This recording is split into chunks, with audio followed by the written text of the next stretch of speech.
భారతదేశం ప్రపంచంలో ప్రాచీన నాగరికతలో ఒకటి అయిన ఇంకా అసమానతలతో ఎందుకు తడబడుతుంది?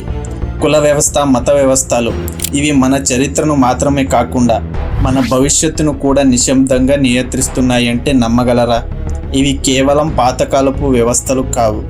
ఇవే మన దేశ అభివృద్ధిని వందల ఏళ్లగా వెనక్కి లాగుతున్న అసలైన కారణాలు. ఈ వీడియోలో మనం తెలుసుకుందాం. కులం, మతం ఎలా పుట్టాయి మరియు ఎలా నిశ్శబ్దంగా మన దేశాన్ని వెనక్కి లాగుతున్నాయి. దేశంలో కుల వ్యవస్థ మరియు మతాల పుట్టుక చాలా పురాతనమైనది మరియు ఇవి భారత సమాజాన్ని లోతుగా ప్రభావితం చేశాయి. ఇవి కొన్ని విధాలుగా మంచిగా చేసిన అభివృద్ధికి అడ్డుగా కూడా మారాయి.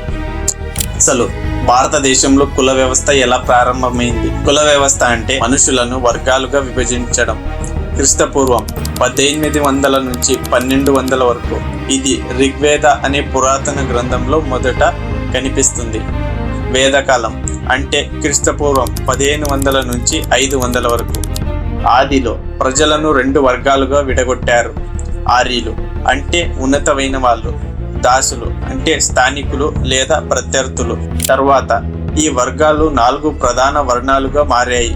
మొదటిది బ్రాహ్మణులు అంటే పూజారులు, గురువులు. రెండవది క్షత్రియులు అంటే రాజులు, సైనికులు. మూడవది వైశ్యులు అంటే వ్యాపారులు, రైతులు. నాలుగవది శూద్రులు అంటే కార్మికులు, సేవకులు. ఈ వర్ణాలు మొదట వృత్తిపై ఆధారపడినప్పటికీ తర్వాత జాతిగా మరియు పుట్టుక ఆధారంగా నిర్ణయించబడింది. ఇప్పుడు అసలు జాతులు ఎలా వచ్చాయి? వర్ణాల నుంచి చిన్న చిన్న జాతులు అంటే సబ్ క్యాస్టెస్ పుట్టాయి.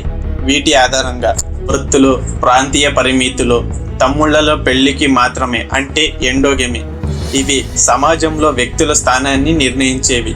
మతపరమైన మద్దతు.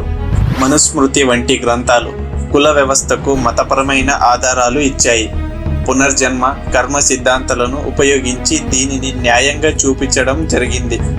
ఇదే బ్రిటిష్ కాలంలో ఆంగ్లేయుల పాలనలో కుల వ్యవస్థను ఇంకా అధికారంగా పటిష్టం చేశారు. ప్రాచీన పద్ధతులను పద్ధతిగా మలిచారు.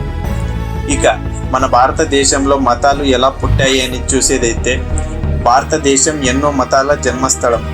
ఇవి వేరువేరు కాలాలలో పుట్టిన దేశ సంస్కృతిని ప్రభావితం చేశాయి. ఇండస్ నాగరికత క్రీస్తుపూర్వం 3300 నుంచి 1300 వరకు.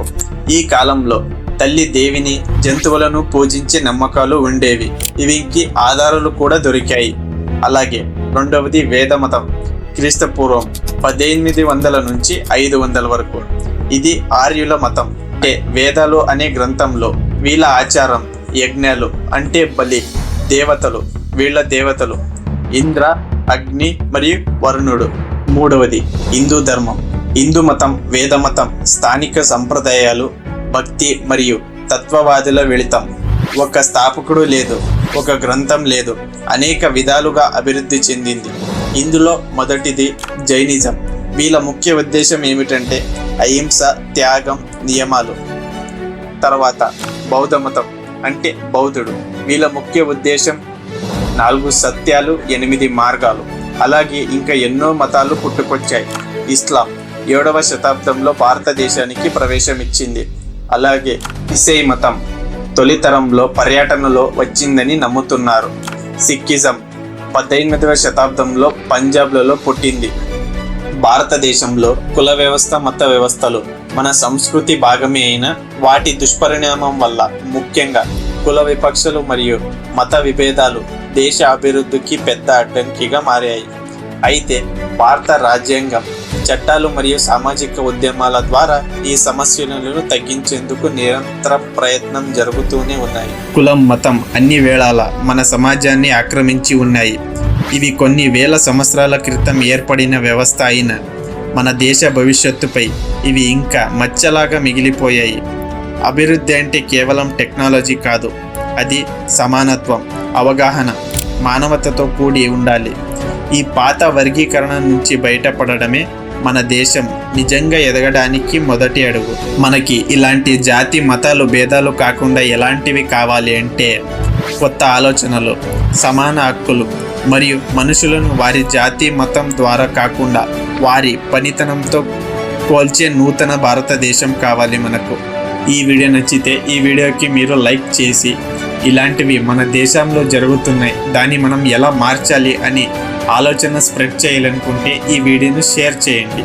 ఇలాంటి ఎన్నో తదుపరి వీడియోల కోసం మన ఛానల్ని సబ్స్క్రైబ్ చేసుకొని పక్కనున్న బెల్ ఐకాన్ని క్లిక్ చేయండి.